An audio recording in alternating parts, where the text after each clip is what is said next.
Hate U Give is an incredible movie. It's very powerful, and one of the things that one wonders when they see a movie like this is how you know it's going to have the kind of permanence that it has, because the movie is so timely. So when you first encountered this project, how did you know that it was going to have that kind of zeitgeisty element to it?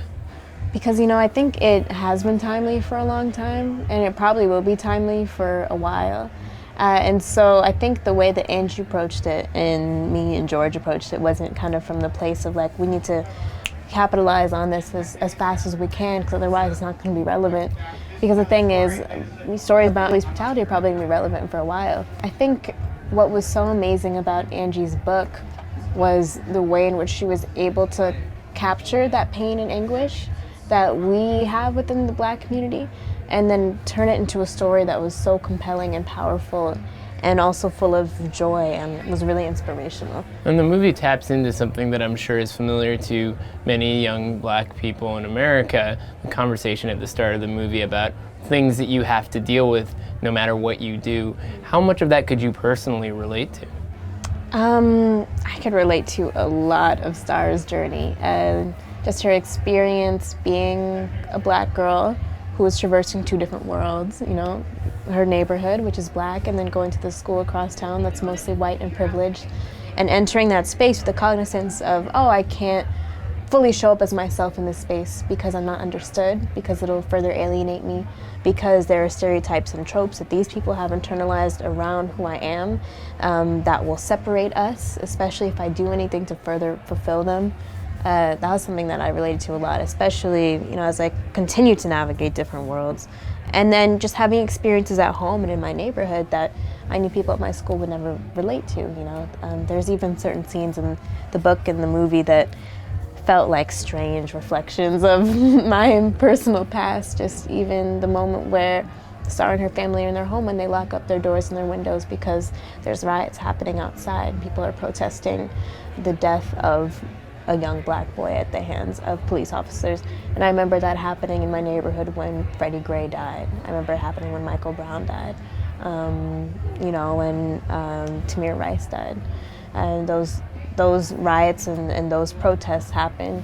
And so to re-act them in a film was really, powerful in terms of reflecting on that experience. So this is kind of a big picture question, but you've done a lot of movies in a really short period of time. How has your kind of personal philosophy changed in terms of how you're evaluating the opportunities that people are bringing to you? Well, I've always entered this industry with the recognition that it's usually kind of a two for them, one for you situation, and that it's necessary to play the game and necessary to do projects that are great with fantastic people, but don't necessarily line up with perfect synchronicity in terms of your personal beliefs, your morals, what kinds of characters you want to play. And then on top of that, like having really great material that, in which you're able to carry a lot on your shoulders. Like that doesn't always happen, and I don't have that expectation for it to happen all the time. But I do feel like now that I was able to be a part of this film where there was all this synchronicity, I think it opens up a little more room for me in terms of being able to be very selective around how I decide to portray Blackness, or how I decide to portray Black women, and I think I can be more selective around that now. Do you think that the opportunities for Black women and Black storytellers has changed since you got into all this? Yes, 100%.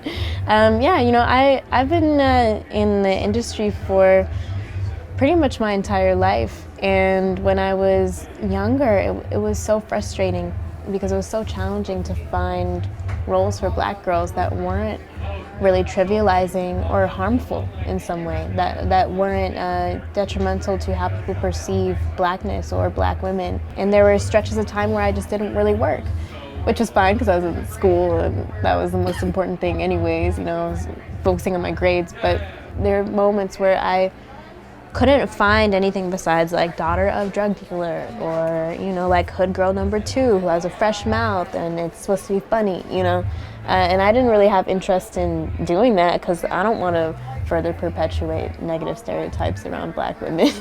But now, within the past few years, I think it's really beginning to open up.